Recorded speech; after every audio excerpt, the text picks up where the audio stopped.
Hello, I saw your question on you emailed me. You want to find this product. So the exponent here is understood to be 1. So it's x to the first, or y to the first times y to the third times y to the 7th. You're asking why is that y to the 11th?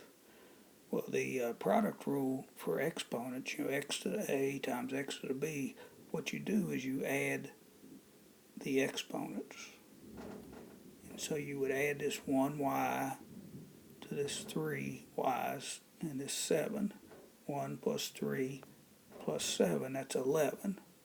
You have a total of 11 y's. You have your first y, and then you have 3 more y's, and then you have 7 y's.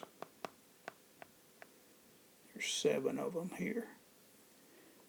So, rewriting this, instead of using exponents, if I wrote it the long way, this would be 3 y's, and this would be 7, and there would be a total of 11 y's. And so it's y to the 11th power. Now there is a different rule that I think you're confusing. If you had x to the a, if you had it in parentheses, then when you remove the parentheses, you would multiply. I think that's what you were doing. You were multiplying the exponents instead of adding. This situation, you would multiply.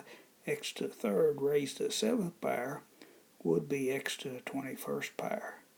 This here is like having x to the third 7 times.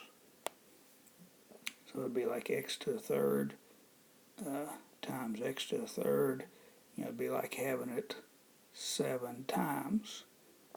If you had x to the third 7 times, 3 added 7 times is 3 times 7 or 21. So I think you had these two rules mixed up. Hope that helps.